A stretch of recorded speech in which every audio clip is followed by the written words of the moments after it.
Hello दोस्तों, मैं Sunil Sutar, junior account assistant Indian railway, आप सभी का अपने यूट्यूब चैनल एसएस क्लासेज पे स्वागत करता हूं। दोस्तों, अपने मॉक टेस्ट चल रहे हैं तो आज अपने 8वां मॉक टेस्ट करेंगे। इससे पहले अपने 7 मॉक टेस्ट इसके कर लिए हैं।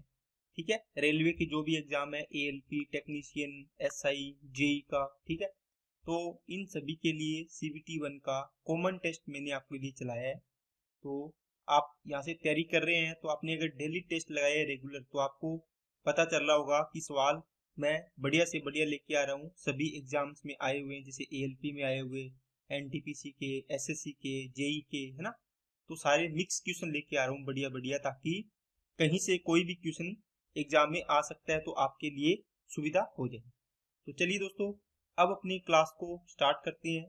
तो अगर आप चैनल पे नए हो तो चैनल को सब्सक्राइब कर लो और बेल आइकन पे क्लिक कर लो दोस्तों, जिससे आपको वीडियो की नोटिफिकेशन समय पर मिल जाए। तो चलिए क्लास को अपने स्टार्ट करते हैं। दोस्तों, एक बात ध्यान रखा करो, जब भी आपको क्वेश्चन, अगर आप पहले ट्राई करोगे वीडियो को रोक के, है ना, तो आपकी तैयारी अच्छी होगी और आपको कॉन्फिडेंस आएगा कि हाँ, ये क्वेश्चन मैं कर सकता हूँ। ठीक है, तो पहले वीडियो को पॉज किया करो, उसके बाद आप क्वेश्चन को, उसका सॉल्यूशन देखा करो। तो लास्ट में वीडियो में आप कमेंट बॉक्स में लिखा करो कि इतने क्वेश्चन मेरे सही हुए हैं ना। तो मान लो 20 क्वेश्चन हुए हैं, या टोटल मैंने आपको मान लो 20 क्वेश्चन करवाए, आपके 20 में से 20 सही है, तो आप बोलो सर 20 में से 20 मेरे सही है, पूरा लिखा करो। ठीक है, 20 में से मान लो 15 सही है तो 15 लिखा करो, इस प्रकार। ओके, चलिए क्लास को स्टार्ट करते हैं। एक वस्तु को 12% के लाभ पर बेचा गया। यदि इसे 33 रुपये अधिक में बेचा जाता तो प्राप्त लाभ 14% होता। तो वस्तु का क्रय मूल्य ज्ञात कीजिए। दोस्तों, अगर आपको इसका बेसिक पता है तो आप डायरेक्ट करोगे। 12% और 14% का कितना ज्यादा है? 2%। ठीक है, तो 2% का मतलब रुपयों में कितना जाता? 33। तो 100 की वैल्यू आपको फाइंड आउट करनी है। तो इसका डिवाइड करोगे 33/2 इंटू में कर दोगे 100, तो ये आ जाएगा 1650। ओके, ये तो है दोस्तों, अगर जिसको पता है कि ये सवाल क्या है। लेकिन जिसको नहीं पता उसके लिए कैसे, देखो मैं आपको चीज समझाता हूँ दोस्तों। आपको दिया होगा इसमें 3 कंडीशन। जैसे आपको यहाँ पे सीपी दिया है 100 रुपये। ओके, इस साइड में जाएंगे तो मान लो आपको बोल दिया लाभ हो रहा है प्लस पॉजिटिव। अगर इस साइड में जा रहे हैं तो लॉस लिखेंगे। अगर लॉस हुआ है तो इधर, प्रॉफिट हुआ है तो इधर। इसका मतलब अगर लॉस हुआ है तो 100 में से माइनस करेंगे और प्रॉफिट हुआ है तो 100 में प्लस करेंगे। जैसे आपको बोला इस क्वेश्चन में कि 12% हमें पहले लाभ पर बेचा गया, इसका मतलब आपका विक्रय मूल्य कितना होगा दोस्तों? आप बोलो सर 12% लाभ है तो 112 रुपये विक्रय मूल्य हो जाएगा। अब ये कहता है कि 33 रुपये अधिक में बेचा जाता तो लाभ कितना होता? 14%। इसका मतलब 112, इसका मतलब अब 100 में 14 ऐड करेंगे तो मान लो यहाँ पे इसका SP2 बन गया, ये SP1 मान लो 114। अब देखो कितना ज्यादा हुआ है यहाँ से, 2। लेकिन 2 की वैल्यू कितनी? 33 रुपये बढ़ गई 2 की वैल्यू बढ़ने से, 2% बढ़ने से, है ना। तो 100 की वैल्यू पूछी हो तो 100 की निकाल दो यहाँ से। अगर 112 की पूछी है तो 112 की निकाल दो। 114 की पूछी है 114 की निकाल दो। जो भी वैल्यू पूछी आप यहाँ से निकाल सकते हैं। अब ये सारी चीज आपके लिए समझाने के लिए मैंने बता दी। बस करना इतना ही था कि 2% की वैल्यू 33 है, 100 की वैल्यू फाइंड आउट करनी है। अब यहाँ से आपको मैं थोड़ा सा इसका बेसिक बताता हूँ, ताकि आपके लिए आगे ये सवाल करना आसान हो जाए। देखो, इसमें कंडीशन बनती है, मान लो आपको दे दिया एक 10% प्रॉफिट और एक दे दिया आपको 12% प्रॉफिट। दोनों प्रॉफिट दे दी, देखो प्लस प्लस। इसका मतलब इनका डिफरेंस कितना आएगा दोस्तों?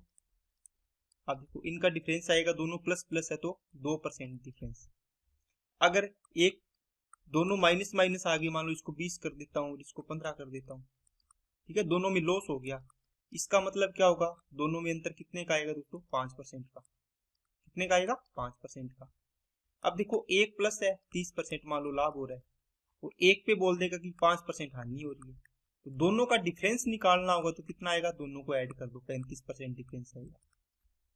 एक मान लो आपको दे दिया 20% लॉस और एक दे दिया आपको 12% लाभ, प्रॉफिट। अब इनका डिफरेंस कितना आएगा? देखो, जब भी अपोजिट चिन्ह है तो आप प्लस कर रहे हो, सेम चिन्ह है तो आप माइनस कर रहे हो, डिफरेंस कर रहे हो, मतलब दोनों को घटा रहे हो। देखो, ठीक है, 20 में से 15 गया, 5 बचेगा। यहाँ देखो इनको क्या कर रहे हो? जोड़ रहे हो। ये दोस्तों ट्रिक है याद रखने की, बस इसलिए बता रहा हूँ यहाँ से। तो कितना आएगा यहाँ से 20 और 12 32% अंतर आएगा।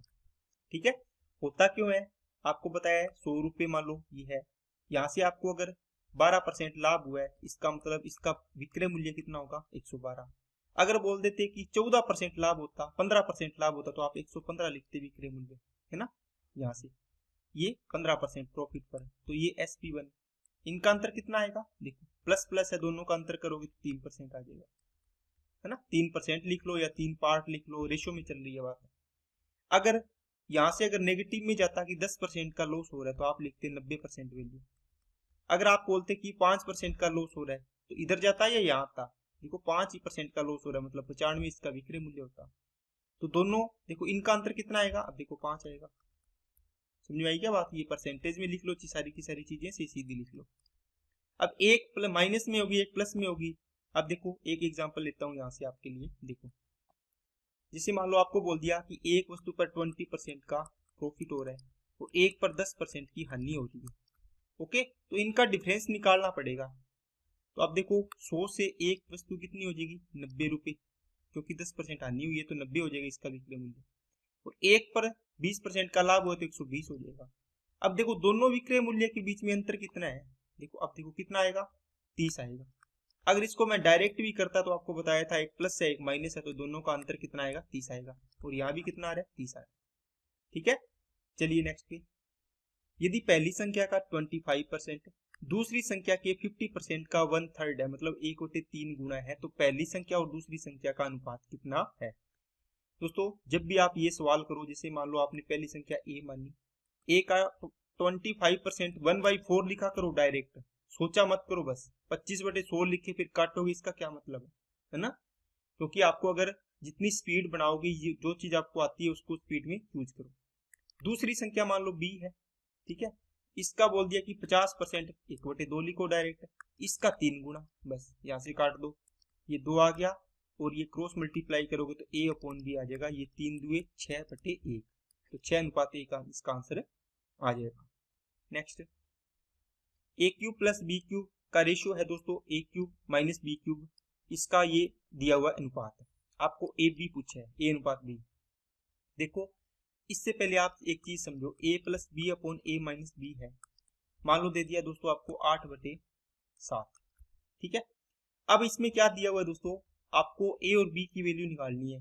इसमें देखो क्या तरीका लगा सकते हो, A+B बराबर, आप इसको क्रॉस मल्टीप्लाई करोगे, है ना, फिर इसको हल करोगे। देखो 7A × A+B, ये 8A-B आएगा, फिर यहाँ से 7A + 7B आएगा, बराबर में 8A - 8B आएगा। ए वाले इधर लेके जाओ तो ए बचेगा, देखो 8 में से 7 जाएगा तो ए बचेगा, ये माइनस का इधर आएगा प्लस हो जाएगा, 15B हो जाएगा। तो A/B का रेशियो बन जाएगा दोस्तों कितना 15/1। इतना करने की जरूरत नहीं है, इसमें आप क्या कर सकते हो, शॉर्ट ट्रिक लगा सकते हो। क्या दोस्तों, ये तो हो गया पूरा इसको क्रॉस मल्टीप्लाई करके सोल्व करना, लेकिन आप इसमें एक चीज लगती है दोस्तों, कंपेरेंटो एंड डिविडेंटो, योगांतरानुपात बोलते हैं इसको।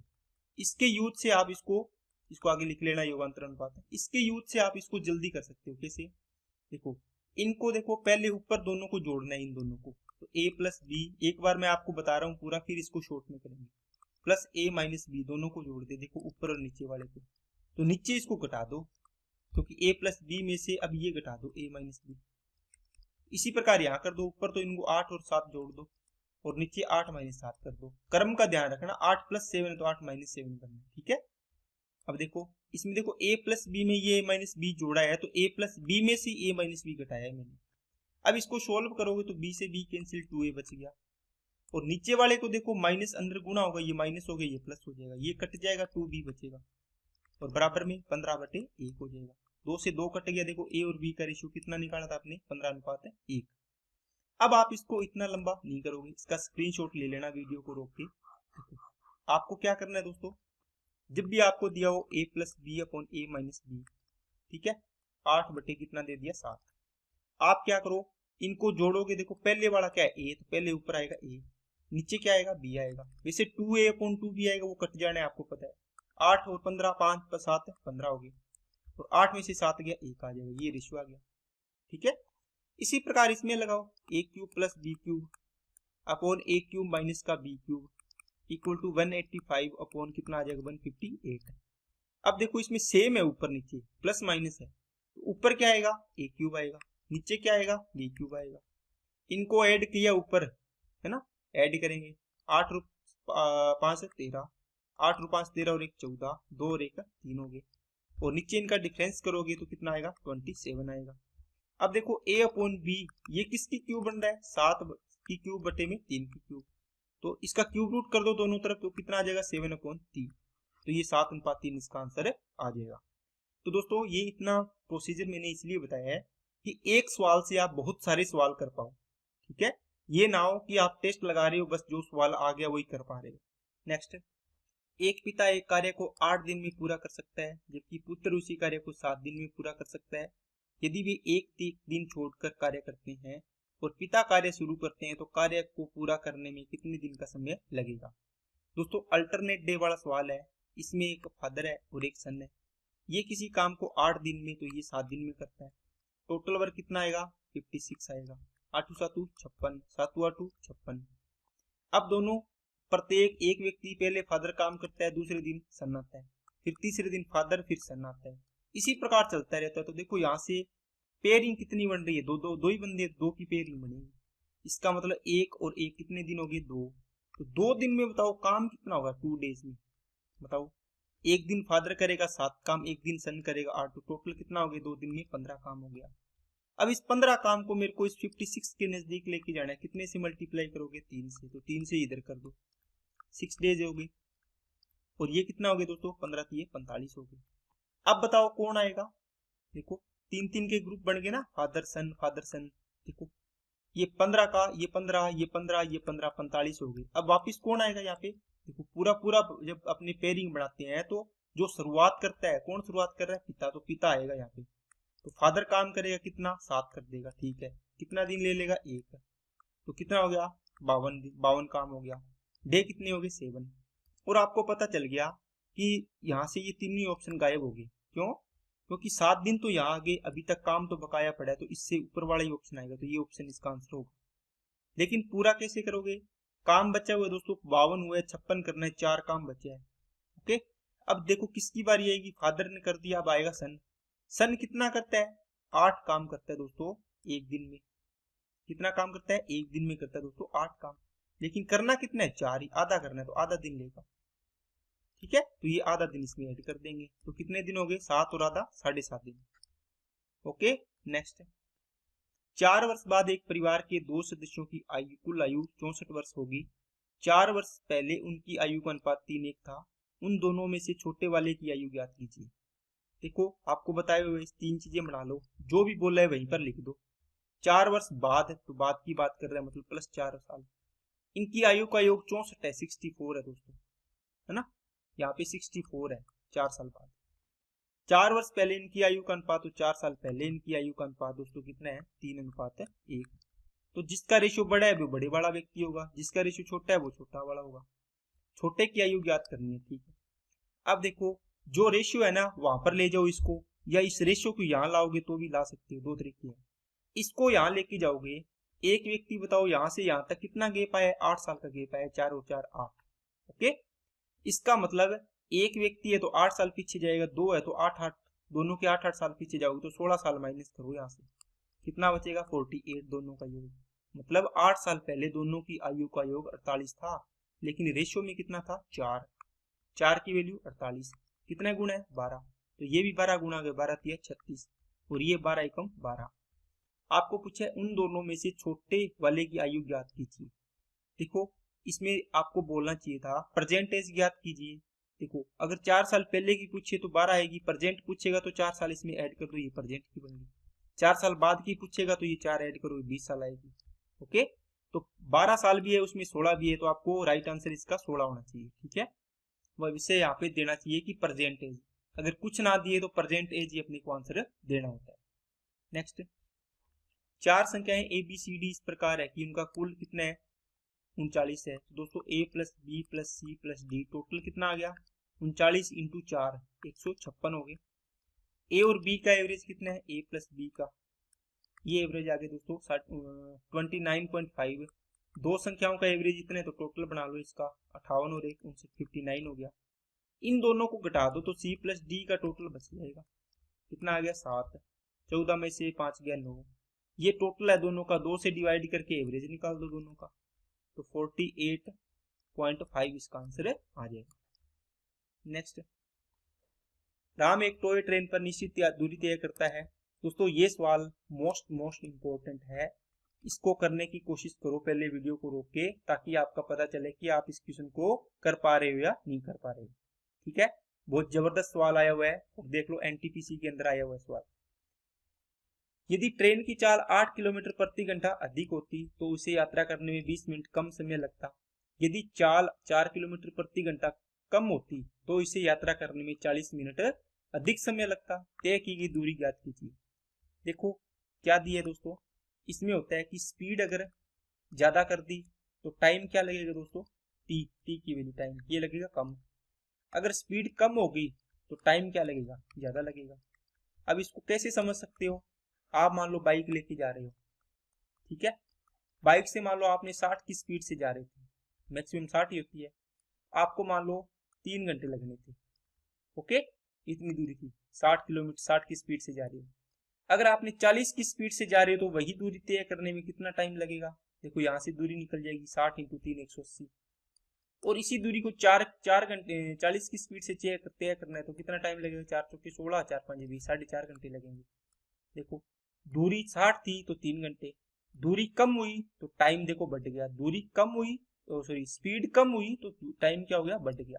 उल्टे होते हैं एक दूसरे के, ठीक है ना। तो इसमें आपको डिस्टेंस फॉर्मूला लगाना होता है दोस्तों। डिस्टेंस फॉर्मूला होता है S1 × S2 डिवाइड बाई होता है दोस्तों क्या, S1 और S2 का डिफरेंस इंटू में डेल्टा टी। डेल्टा टी का मतलब दोनों के टाइम का अंतर। ये फॉर्मूला है। अब इस फॉर्मूले को दोस्तों 2 बार लगाना है। क्यों, क्योंकि एक व्यक्ति गया है, इसने एक ही जगह से A से B की दूरी है मान लो, इसी D दूरी को इसने तय की है। एक तो 8 किलोमीटर चाल बोल रहे अधिक होती तो, और एक 4 किलोमीटर चाल कम होती तो, 2 केस बनाए हैं। तो दोनों में इसकी दूरी आएगी, तो दोनों में दूरी तो बराबर है, तो दूरी बराबर कर दो। देखो पहले में दूरी कितनी आएगी, स्पीड मान लो S थी, अगर ये बोलता है 8 किलोमीटर अधिक होती तो S प्लस 8 हो जाती। अंतर कितना आता, अंतर तो 8 का ही है ना, इंटू में टाइम का अंतर कितना 20 मिनट कम या ज्यादा, तो 1/, कितना आ जाएगा 20/60 करोगे ना घंटे में, मतलब 1/3 आ गया। इसी प्रकार दूरी आप दूसरे केस से निकालोगे, उसमें स्पीड तो S ही थी, ये कह रहा है S-4 होती तो अंतर तो 4 आएगा दूरी इनका स्पीड का। टाइम का अंतर कितना है 40 मिनट, तो 40/60 करोगे तो उसको कितना आएगा 2/3 घंटे हो जाएगा, तो 2/3 आवर हो गया। ठीक है, अब दोनों में दूरी बराबर है दोस्तों, तो बराबर लिख दो इनको, इसके बराबर कर दो, ये S × S + 8 इंटू में 1/3, और इसके नीचे कितना आ जाएगा 8। अब बस इसको काट दो, आपका आंसर आ जाएगा। S से S कैंसिल हो गया, 4 एकम 4, 4 दूनी 8, 3 से 3 कैंसिल हो गया, ये 2 और ये 2 गुना होगा, तो 2 2 4 हो गया, 4S हो जाएगा, -4 चौके 16 हो गया, ये बन गया S + 8, ये S इधर जाएगा 3S बचेगा, ये इधर जाएगा तो 24 हो जाएगा। 3 से इसको काट दिया, S की वैल्यू आ गई दोस्तों कितनी, 8 किलोमीटर प्रति घंटा। आपको पूछे तय की गई दूरी, चाहे इस इक्वेशन में पुट कर दो, चाहे ये नीचे वाली में कर दो। 8 आ गई S की वैल्यू, तो 8 × 8 और 8 16, बटे में कितना 8, इंटू में 1/3, 8 से 8 कैंसिल हो गया, 16/3 किलोमीटर दूरी आ गई। कौन सा ऑप्शन हो गया, एक वाला। ठीक है ना, तो इंपॉर्टेंट सवाल है दोस्तों, इसको 2 या 3 बार इसको करके देखना, आराम से हो जाएगा। नेक्स्ट, यदि किसी समचतुर्भुज की एक भुजा और 2 में से एक विकर्ण प्रत्येक 16 सेंटीमीटर है, तो इसका क्षेत्रफल सेंटीमीटर स्क्वायर में ज्ञात कीजिए। देखो आपको दिया हुआ है कि एक समचतुर्भुज है, इसका एक विकिरण दे दिए दोस्तों कितना 16, दोनों विकिरण एक दूसरे को 90 डिग्री पे काट दिए हैं, एक विकिरण 16 है तो मतलब 8 हो जाएगा, आधा आधा। और कहता है इसकी भुजा भी देखो, भुजा और दोनों विकिरणों में से एक विकिरण 16 सेंटीमीटर है, विकिरणी की लंबाई भी 16 है और भुजा एक की लंबाई भी 16 है, इसका मतलब ये 16 होगी। आपको ये निकालनी है दोस्तों, क्या निकालनी है ये, तो ये कर्ण हो गया देखो 90 डिग्री, सामने ये आधार मान लो, लंब मान लो, तो इनको 16 के स्क्वायर में से 8 का स्क्वायर माइनस करो, इसका अंडर रूट करोगे तो 256 माइनस का 64 का रूट करो तो 12, 6 में से 4 गया 2, 5, 15 में से 6 गया 9 और ये 192 आ गया। अब देखो इसको क्या लिख सकते हो आप, 64 इंटू 3, 3 चौके 12, 3 चौके 18, 1 19, इसका वर्गमूल करोगे 8 और ये √3 आ जाएगा। ठीक है, तो ऑप्शन इसमें गलत दिया हुआ है, इस ऑप्शन में ये 12 नहीं आना था, 8√3 इसका आंसर। ओ सॉरी, 8√3 इसका क्या आया है पहले तो ये बताओ। आप बोलोगे सर 8√3 इसका ये आया है, यहाँ से यहाँ तक की दूरी। ठीक है ना, अब इसको पूरा विकिरण, उसका विकिरण निकालोगे तो कितना हो जाएगा, 8√3 ये हो गया, तो कितना हो जाएगा 16√3 विकिरण है। एक आपको दिया हुआ था 16 दिया हुआ था। अगर समचतुर्भुज का क्षेत्रफल निकालना है तो क्या होता है, half into d1 into d2 होता है। यहाँ से इसको काट दो, 16 8 128√3 इसका आंसर आ जाएगा। ठीक है ना, तो ये आंसर सही था इसका। क्या दिया हुआ दोस्तों, 128√3। चलिए नेक्स्ट पे, नोटबुक के एक सेट का 2/5 भाग पहले दिन बिक जाता है, शेष के 3/4 भाग दूसरे दिन बिक जाता है। यदि अभी भी 75 नोटबुक शेष बचे हैं तो कितनी नोटबुक बिक्री के लिए रखी गई थी। देखो 2/5, उसके बाद है 3/4 शेष का, तो टोटल नीचे वालों है ना, इनका एलसीएम मान लिया करो, 5 और 4 का एलसीएम आएगा 20। मान लो टोटल थी 20 में आपने बोला कि 2/5 आपने क्या कर दिया, पहले दिन बिक गई, तो 2/5 कितनी होगी, 1/5, 4 4 दूनी 8 होगी। दूसरे दिन शेष कितनी बचेगी, शेष 3/4। अब देखो 20 में से 8 बेची तो शेष 12 बची। अब दूसरे दिन आपने क्या किया, 12 का 3/4 तो आपने बेच दिया, तो 4 3 12 9 बेच दिया, बची कितनी, 3 बची, टोटल तो 12 हो रही है ना। अब बोला कि 75 शेष है तो 3 की वैल्यू 75 होगी, टोटल कितनी मानी है 20, तो 20 की वैल्यू निकालो, कितने गुना है 25 गुना, इसको भी 25 गुना कर दो, कितनी हो जाएगी 500। ठीक है ना, बाकी आप इसको शॉर्ट में कैसे कर सकते हो, मान लो x नोटबुक थी टोटल, इसका 2/5 भाग पहले दिन बिक गया तो बचा कितना 3/5, ये शेष था। अब कहता है कि दूसरे दिन शेष ये रिमेनिंग बचे, इसका 3/4 भाग बिक गया तो बचा कितना 1/4, क्योंकि 1 में से 3/4 बिक गया तो कितना बच गया 1/4 बच गया, तो ये 1/4 आ जाएगा। ये कहता है कि कितने के बराबर है, 75 के बराबर। यहाँ से 3 से काटा 25 और 25, ये 5 के 20 इधर गुणा होगा तो ये 500 आ जाएगी एक्स की वैल्यू। ठीक है, नेक्स्ट, एक विक्रेता ने 10 रुपए में 6 की दर से केले खरीदे, 6 रुपए में 4 की दर से बेच दिए, प्रतिशत लाभ यानी। दोस्तों आसान सवाल है, अगर आप वीडियो को रोक के करोगे तो आपसे 10 सेकंड में ये सवाल हो जाएगा। ठीक है, फिर मैं आपको तरीका बताता हूँ इसका, उस तरीके से आपका और जल्दी हो जाएगा, बस कैलकुलेशन करनी है। देखो सीपी और एसपी मैंने काफी बार बताया आपको, ऊपर रुपए 10 रुपए, नीचे वस्तु 6 केले है। ठीक है, कितने बेचे, 6 रुपए में बेचे हैं, 4 बेचे हैं, तो नीचे वस्तु आनी है। अब देखो यहाँ से 4 इधर गुणा हो गया 40, ये 6 इधर गुणा हो गया 36, 40 की चीज 36 में बेची है, 4 की हानि हुई है 40 पर, 1/10 गुणा में 100 करोगे, 1/10 का मतलब 10% क्या हुआ है, लॉस हुआ है। ठीक है, तो यहाँ पे लिख देंगे 10% लॉस। नेक्स्ट, 36 और k का एलसीएम 72 है, तो k का संभावित मान ज्ञात कीजिए। देखो 36 के साथ में मान लो कोई भी संख्या है, यहाँ से ऑप्शन से रखना पड़ेगा अपने को। देखो आपने अगर 8 रखा, इस 24 को रखो, 24 रखा तो भी इसका एलसीएम कितना आएगा दोस्तों, 72 आएगा। ठीक है, देखो 72 आ रहा है। आपने दूसरे ऑप्शन के साथ चेक किया, 8 रखोगे तो भी ऑप्शन देखो इसका एलसीएम कितना आएगा, 72 ही आएगा। क्या 8 का 36 में भाग जाता है, क्या नहीं जाता।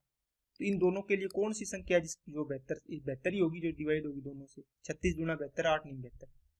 24 का चेक किया, मतलब 24 20 में होगा, अगर 24 होगा तो भी 72 होगा तो 72 भी होगा। इसका मतलब है ये ऑप्शन इसका सही है। इसमें 24 और 72 दे रखा है, इसमें 8 ओनली दे रखा है, इसमें 24 ओनली दे रखा है, लेकिन तीनों से हो रहा है तो ये ऑप्शन चूज करेंगे अपने।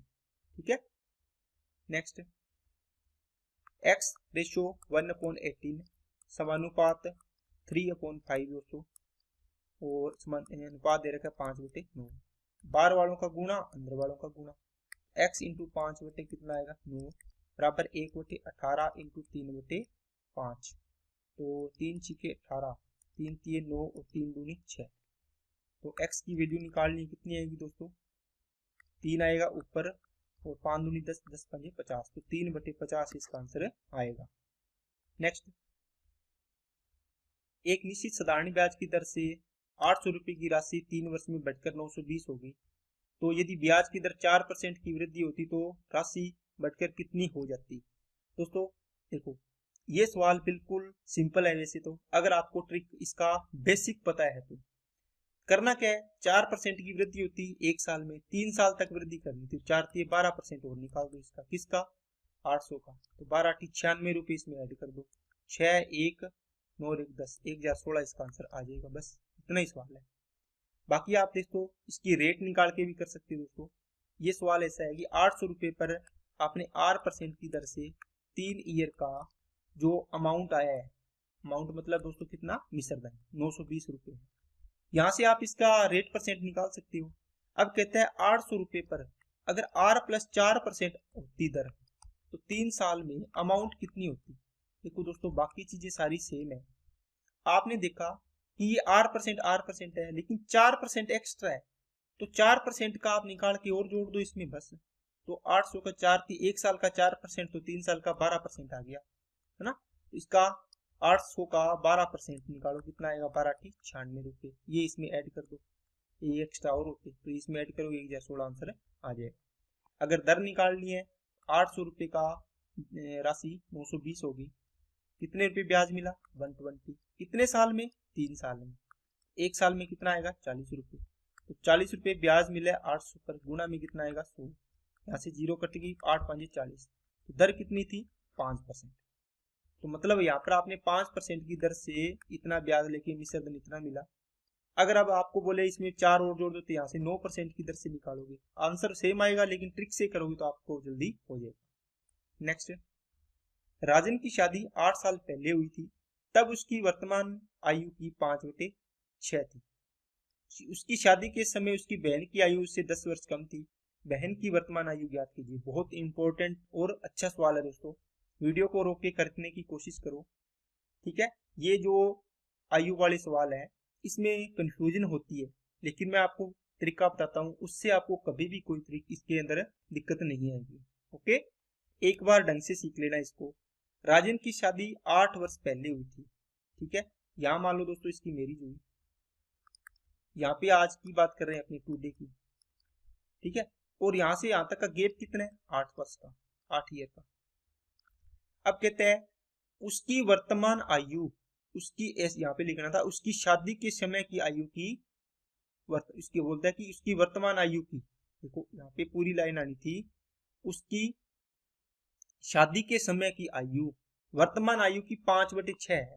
किसकी, वर्तमान आयु, वर्तमान मतलब नीचे वाली क्या होगी, वर्तमान होगी, आज की आयु होगी, ठीक है। तो शादी के समय कितनी हो जाएगी, 5 हो जाएगी। यहाँ देखो कितना गैप आ रहा है, रेशियो में 1, लेकिन ये बोल रहा है 8 साल है, 1 की वैल्यू 8, 8×5 40, 8×6 48 साल। इसका मतलब ये आज ये 48 साल का है, तो 8 साल पहले 40 साल का था। उस समय उसकी बहन की आयु 10 वर्ष कम थी, तो ये 40 का था, तो इससे 10 साल कम का है, तो कितनी थी, 30 साल की थी। तो बहन की वर्तमान आयु बताओ, तो वर्तमान आयु का मतलब दोस्तों 8 साल बाद, तो ये हो जाएगी 38 साल। क्या कोई दिक्कत आई क्या। देखो मैरिज के समय आयु दे इसकी दे रखी है, और ये टुडे की दे रखी है, आज की। ओके, ये 6 थी, ये 5, इनका गैप दे रखा है 1, 1 की वैल्यू 8, 8×5 ये 40 साल का था 8 साल पहले, तो 8 साल पहले इसकी बहन इससे 10 साल छोटी थी, तो कितनी हो जाएगी, 30 साल। लेकिन ये तो 8 साल पहले की बात है कि 30 साल की थी, तो आज कितने साल की होगी, आप बोलो सर 38 साल की, बस। ओके, आज के बाद ये सवाल आपका गलत नहीं होगा। नेक्स्ट, एक 110 मीटर लंबी ट्रेन किसी खंबे को 12 सेकंड में पार करती है। ट्रेन की किलोमीटर प्रति घंटा में चाल, दूरी 110 मीटर, टाइम 12 सेकंड। ये दोस्तों मीटर प्रति सेकंड में आ गई, इसको 18/5 से मल्टीप्लाई कर दो तो ये स्पीड आ जाएगी दोस्तों किलोमीटर प्रति घंटा। 6 दूनी 12, 6 तिया 18, 5 दूनी 10, 0 कटेगी, 11 तिया 33, स्पीड आ गई 33 किलोमीटर प्रति घंटा। एक क्षेत्र एक समलंब आकार के में है, जिसकी समांतर भुजाएं 260 और 100 मीटर है। असमांतर भुजाएं प्रत्येक की लंबाई 100 मीटर है। क्षेत्र का क्षेत्रफल ज्ञात कीजिए। ये बोलते हैं दोस्तों इस प्रकार एक समलंब आकार की आकृति दे रखी है, ठीक है। खेत भी हो सकता है, कुछ भी हो सकता है। ये कह रहा है ये प्रत्येक असमांतर भुजाएं ये 100 मीटर की है, इसकी समांतर भुजाएं 260 की है, और ये कितने की है, 100 की है। अब यहाँ से देखो इसने पूछा क्षेत्रफल दोस्तों पूरी आकृति का, तो आपको देखो ऊंचाई नहीं दी इसको। अगर आपको ये ऊंचाई दे दी जाती इनके समांतर भुजाओं के बीच की दूरी देखो, तो आप क्या करते, आप बोलते सर 1/2 इंटू समांतर भुजाओं का योग इंटू में ऊंचाई, ये क्षेत्रफल आ जाता है इसका एरिया। इतना ही करना था, लेकिन आपको ये नहीं दी तो ये निकालनी पड़ेगी पहले।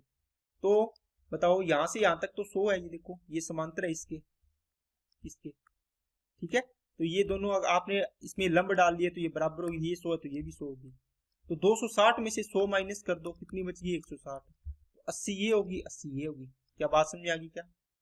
अब देखो इनका 80 और इस 100 का आपने 0 0, ठीक है। यहाँ से इसको आधा कर दिया 4, इसको आधा कर दिया 5। तो अब देखो 4 5, इससे कोई ट्रिपलेट दिख रहा है क्या? ये 90 डिग्री समकोण त्रिभुज है, ये भी समकोण है, सेम आएगी, ऊंचाई तो सेम होगी ना। आप बोलो सर 3 4 5 वाला होता है, ओके। तो देखो 5 की वैल्यू 100 थी या 4 की वैल्यू 80 थी, कितने गुना थी, 20 गुना। ओरिजिनल कितना होगी, 20 गुना कर दो 60 आएगी, इसका मतलब ऊंचाई कितनी आ गई, 60। अब आप इसका आराम से निकाल सकते हो। 100 और 260 को ऐड किया, कितना आएगा 360, इंटू में 1/2, इंटू में ऊंचाई कितनी निकाली 60, यहाँ से काटा 180, 18 छीके 108, मतलब 108 इसका आंसर आ जाएगा। नेक्स्ट, यदि दो घनों के आयतनों का अनुपात 64:27 है तो उसकी भुजाओं का अनुपात ज्ञात कीजिए। दोस्तों ये क्वेश्चन मैं आपको होमवर्क में दे रहा हूँ, ठीक है। तो आपका आंसर इसका आना चाहिए, एसएससी एमटीएस में आया हुआ सवाल है, अच्छा सवाल है। अगर आप इसको करोगे तो ये 3-4 सेकंड का सवाल है, 3 या 4 सेकंड, ठीक है। नहीं तो इसको कल मैं आपको आते ही करवाऊंगा, आपको होमवर्क में दे रहा हूँ, इसको कमेंट बॉक्स में इसका आंसर करना है। अगर ना आए तो आपको लिखना है कि सर ये सवाल करवाइए, हमें समझ में नहीं आया, ओके। आज के लिए इतने ही रखते हैं, वीडियो अच्छी लगे तो लाइक करना, चैनल को सब्सक्राइब नहीं किए तो चैनल को सब्सक्राइब करें, बेल आइकन पे क्लिक कर लें, इससे वीडियो की नोटिफिकेशन मिलती रहे। और अपने दोस्तों के पास इसको ज़्यादा से ज़्यादा शेयर करें ताकि उनका भी सिलेक्शन हो, आपका भी सिलेक्शन हो और मजे करें। Okay, thank you.